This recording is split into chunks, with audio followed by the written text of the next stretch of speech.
وين النقش القرآني على واحد من الأعمدة بهذا الكاثيدرال، عمود على إيدك اليسرى.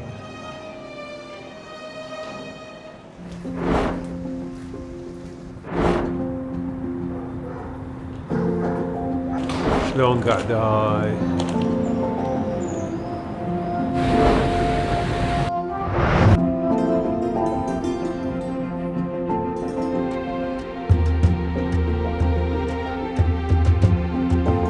خلنا نسوي كابتشينو مالتنا وننطلق نروح الكافيتيريا. شوفوا جمال بناتهم، حتى المنظفات جميلة. هذول ينظفون هيجي. نفسه يطول نفسه هالبن. مجهزين للحصان، ملبسين شفقة. هذا الربع.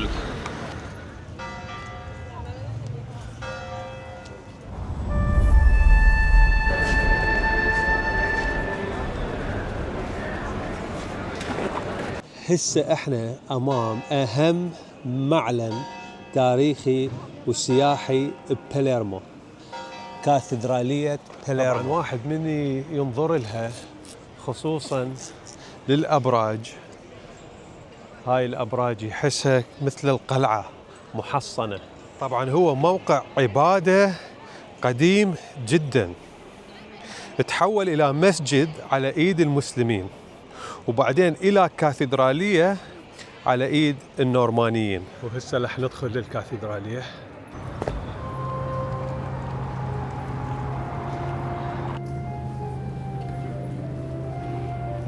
شقد حلو خالين الورد أمام الكاتدرالية.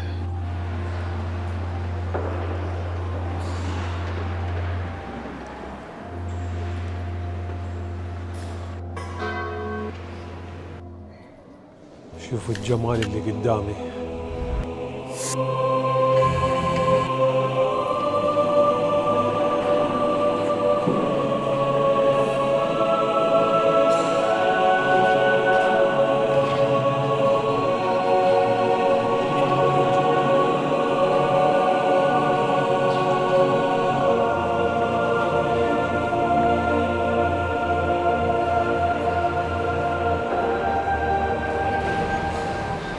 هاي قبور أشهر ملكين بتاريخ صقلية. هذا قبر فريدريك الثاني الملقب بدهشة العالم، واللي وراه قبر روجر الثاني.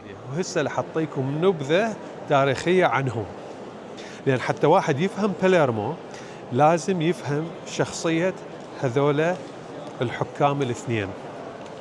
ورح نبديها بروجر الثاني. هو واحد من أهم وأعظم حكام صقلية، انتصر على العرب وصار ملك على صقلية بال1130. تحت حكمه وحد صقلية ويا جنوب إيطاليا تحت مملكة واحدة وقوية جدا. اللي ميزه أنه هو ما محى آثار المسلمين، لكن حاول يستخدمها سياسيا لبناء وازدهار الجزيرة. فتحت حكمه شجع التعايش والعلم، فالمسلمين النورمانيين البيزنطيين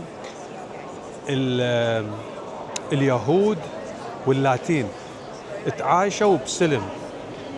واكو معلومة كلش حلوة، الجغرافي الشهير المسلم محمد الإدريسي رسم له، خطط له أهم خريطة للعالم بالعصور الوسطى، سواها روجر الثاني. أما فريدريك الثاني المشهور بلقب دهشة العالم، معروف هيك يسموه، امبراطور الامبراطورية الرومانية المقدسة، ملك صقلية، واحد من أذكى حكام العصور الوسطى. ما كان مجرد ملك محارب، كانت الناس بذاك الزمن مبهورة به لأنه كان مثقف بشكل ما معتاد عليه بذاك الزمن، يتكلم عدة لغات ومنها العربية.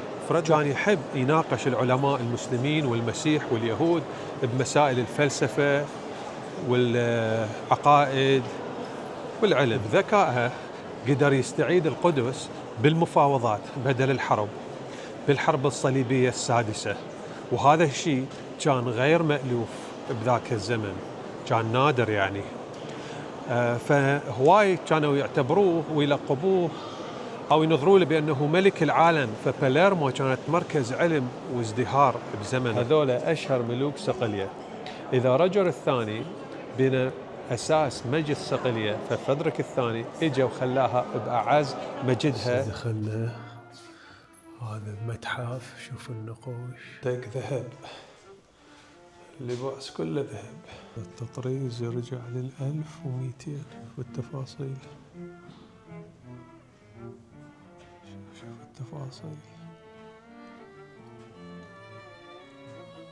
يا الله،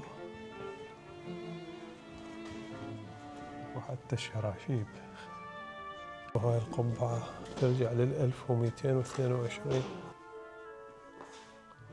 هذا كله بين 1600 وال 1700. شوف الجمال.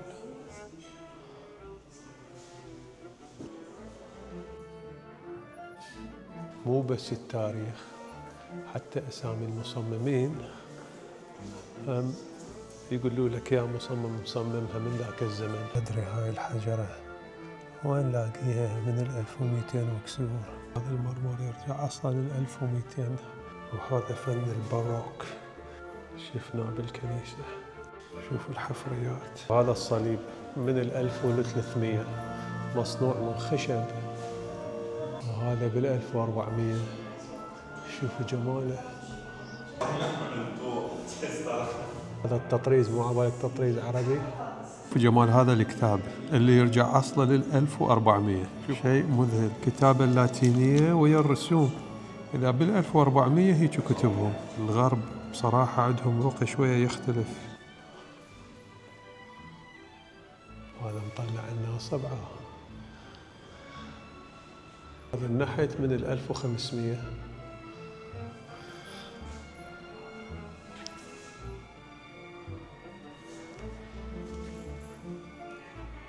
كأنه حقيقة. شوف الدم.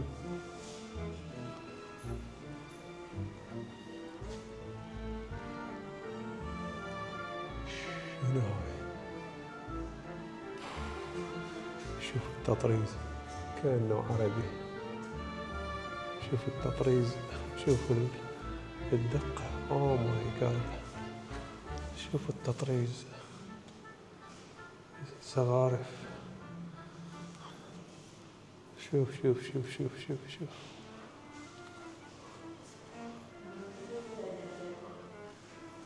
شي فظيع. حتى الكرسي، هاي الخلفية شوف هم مشتغليها. يرجع تاريخه لل1600. اسم القطعة الفنية لا مادونا. اوه ماي جاد. شلون هاي؟ شلون مسوي هيجي؟ شوف التفاصيل، الشعر، شوف اللحية، العيون، شيء مذهل. شوف المسيح كانوا يتباركون بالريلكس.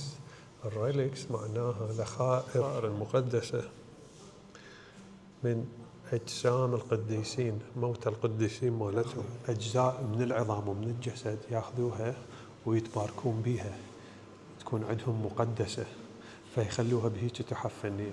كانوا يعتقدون أنه بيها بركة روحية، وكانوا الناس يزوروها بطلب الشفاء والحماية والبركة.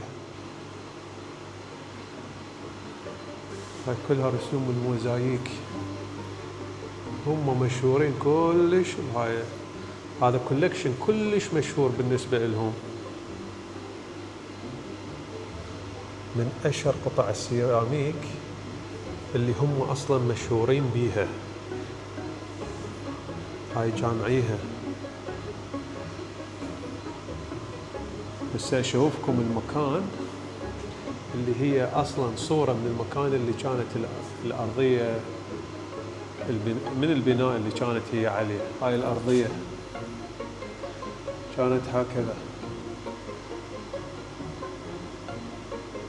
شوفوا هذا الفن اشتهر بالقرن السابع عشر والثامن عشر، وبدأوا يرسمون رسوم مسيحية على بالسيراميك، فأبدعوا به من ذاك الزمن. هم أهل السيراميك. شوف هذا كله يرجع 300 و400 سنة. فنانين، شيء يخبط.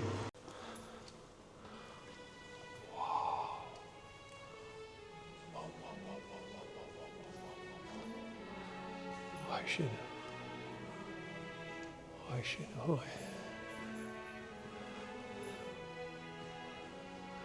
واو على الإبداع. شنو هاي؟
الشخصية العربية باللوحة الفنية.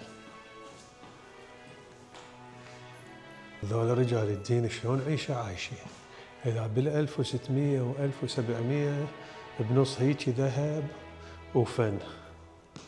هاي الغرفة وسقفها، شوفوا السقف.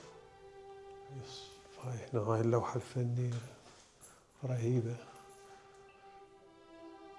تفاصيل. شوفوا التفاصيل، كل جزء لوحة. شوف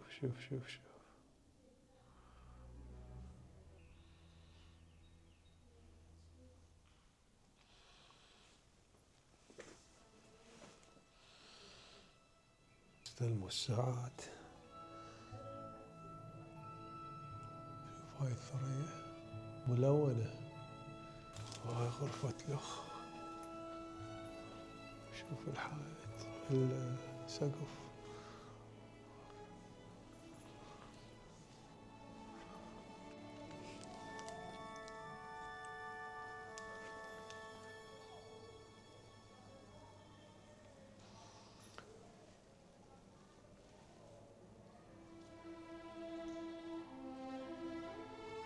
تفاصيل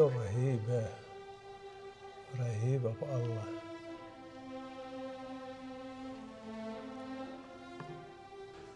تحفة فنية. شوفوا الأحجار بالتفاصيل، ده مال المفتاح.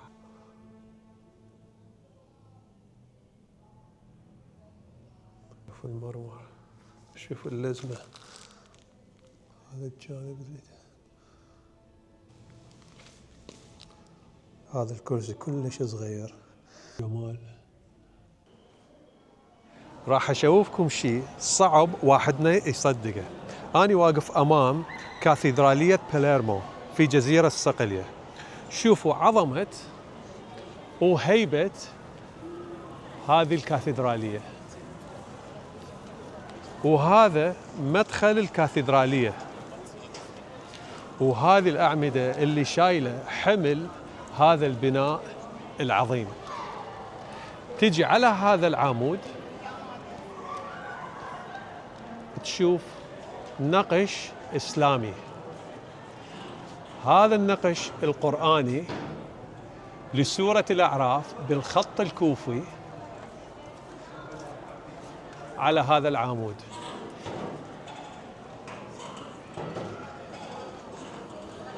هذا أحد أعمدة الجوامع اللي تم إعادة استخدامه لبناء هذه الكاتدرالية العظيمة، وهذا رمز للتداخل الحضاري في جزيرة صقلية.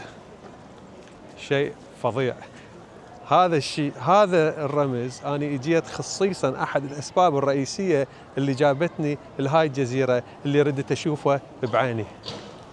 رح ندخل سراديب الكاتدرالية. هاي السراديب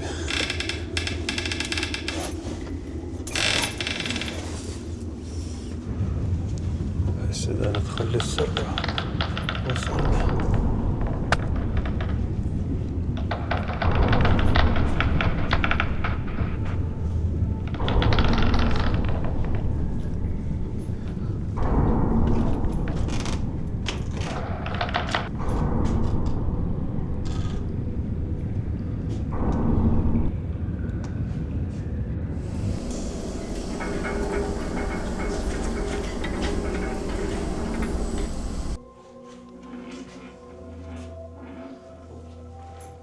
هذا بدون أدنى شك تاريخه يرجع للنورمانيين، لفترة النورمانيين.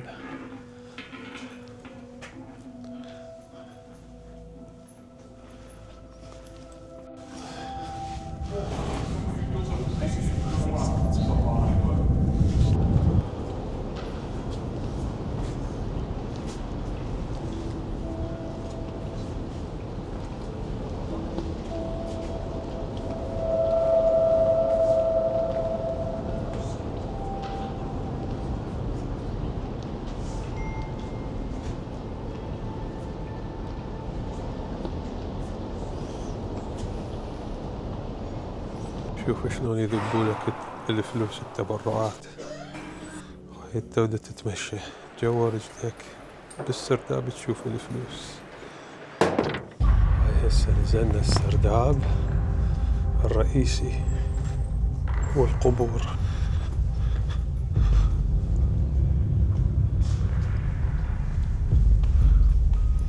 واو،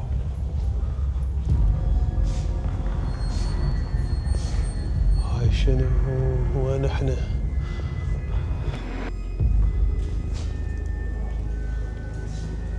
هاي وين احنا؟ رجع بينا الزمن.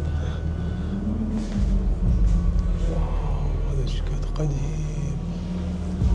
شوف السرداب هذا مدفونين به اعظم الملوك. والله شيء فظيع.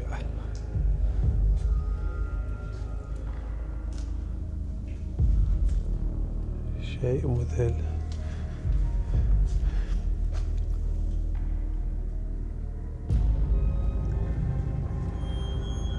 هذا قبر أحد القديسين اليونانيين. شوفوا هذا قبر قديس الكاتدرالية مال باليرمو. هذا يرجع أصله لل1072. طبعا المسلمين أخذوا الكاتدرالية وسووها جامع، لكن من انتصروا النورمانيين على المسلمين النورمانيين رجعوا الكاتدرالية لهذا القديس اليوناني. شوفوا هذا الصليب على شكل الصليب اليوناني. هذا هنا ما أعرف شنو يرمز. هذا يعني لام خروف هذا القبر يرجع أصل لل1062. هذا أجمل القبور هنا، محافظين عليه. شوف التفاصيل.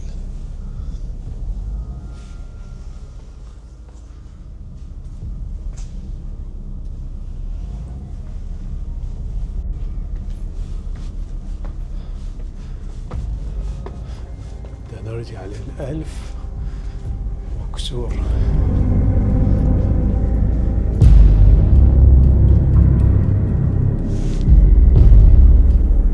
خطية هذه هسه نزلت من السرداب ورعبتها خافت. I'm just telling them. I scared you. لا بس شوف تجي لهذا المصلى تمشي وراه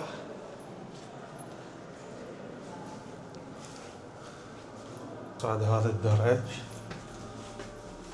تجي تطلع على السقف. هذا السقف مال الكاتدرالية إبداع.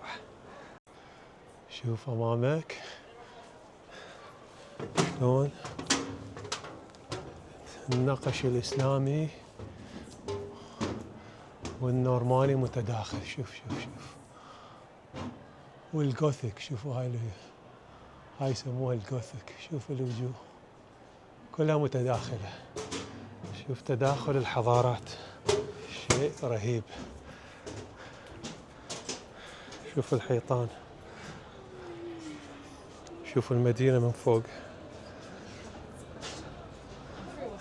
أنا صعد للسطح والله انسطرت. شوفوا أني وين بسطح الكاتدرالية. شوفوا الجمال. أنا هسه واقف دا أريد أستوعب واستمتع بهذا المنظر اللي قدامي واللي ورايا هم. هذا اللي وراي شوفوا اللي قدامي. هاي باليرمو من فوق. شوفوا النخل.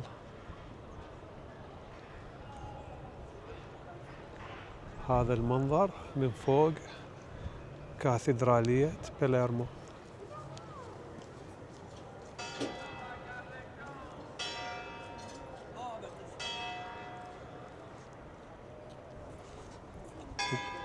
جرس الكنيسة دا يدق. وهذا المنظر ورانا.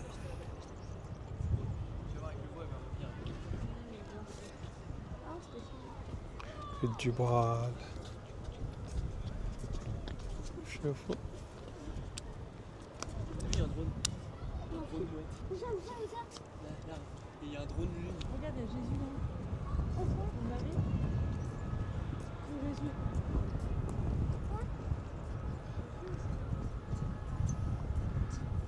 شوفوا البيوت.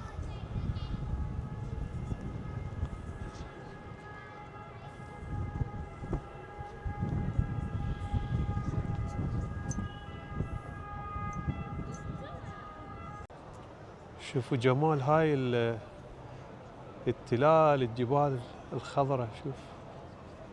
شوفوا واحد يصفن عليها.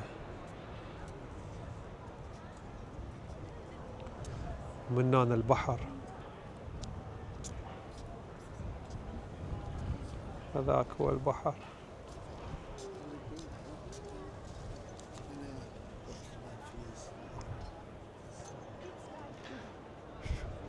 ساحة الكاتدرالية إبداع. واحدنا بس يريد يظل صافون ويتأمل بهذا المنظر. والله ما ينشبع من عنده. شوفوا داير مدار القبة.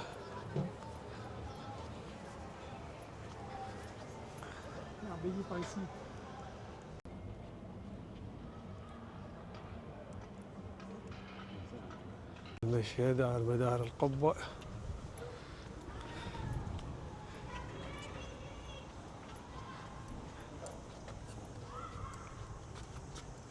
تطلع على هذا المنظر.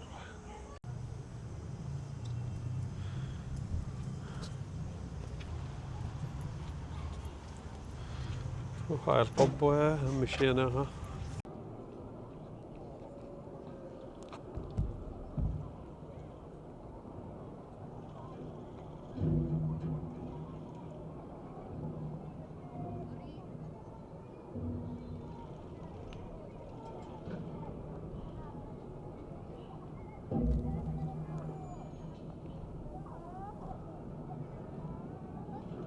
يجون من السالفه. هسه ندخل كنيسة سانتا كريستينا. نوخر البردة وندخل.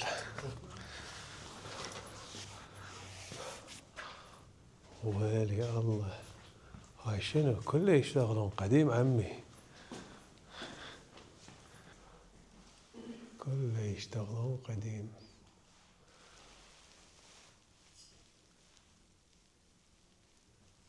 هاي كنيسة سانتا كريستينا من أقدم الأماكن السياحية التاريخية بمدينة باليرمو، بس طبعا جدا صغيرة، لكن إلها قيمة تاريخية ودينية مهمة جدا. يعتقدون لها ارتباط بشهيدة قديسة اسمها كريستينا، هي من أقدم المعابد المسيحية بباليرمو. الشيء الحلو بيها إنه الطابع المعماري مالتها بسيط كلش مقارنة باللي احنا شفناه بالكنائس الباروكية. الواحد من يدخل يحس بالهدوء والسكينة هنا أكثر، وهذا يعطيها إحساس هادئ وقديم نوعا ما، يعني هدوء كأنه يجي لك من أيام الزمن الماضي. الجو هادئ وروحاني جدا هنا.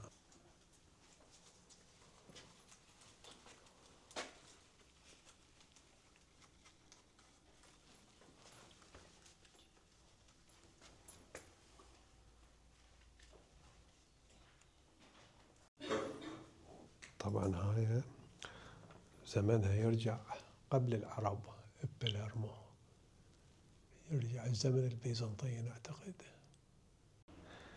داخل الكنيسة هدوء روحاني رهيب جميل، سبحان الله على الهدوء، واو. الله هيجي هدوء مو طبيعي، يعني هذيك الكنايس والكاتدرائيات تدخل مذهلة، بس هذه الهدوء هذا الروحاني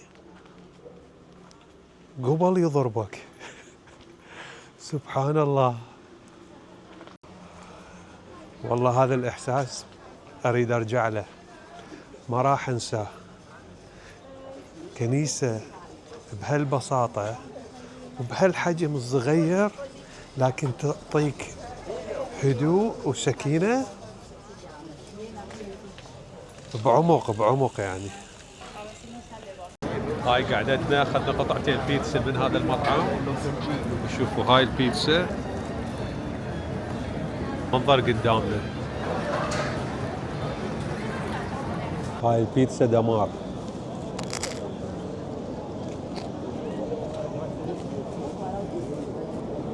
الله ترجعك الصقلية. هذه جامعة باليرمو.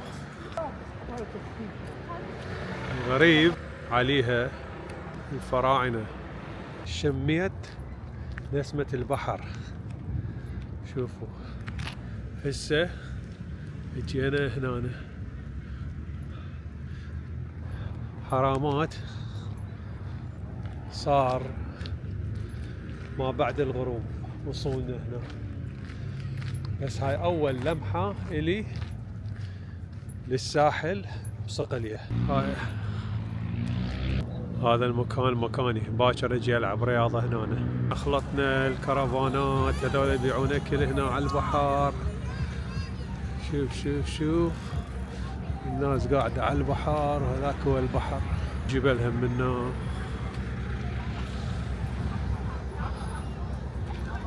هاي الاجواء، هذا الجانب من البحر صقلية بالليل، وهذا البحر قدامنا مناك يابسة. شوفوا هاي الجهة هنا هم، شوفون الجمال. خالين هيك مقاعد ومثل الكاشي نقعد. يا الله. وهاي قعدتنا على الساحل أول مرة بصقلية. شوفوا هذا شارع عام رئيسي، آثار وتاريخ. ويا قطعة المرور على الشارع العام، كل مكان الآثار.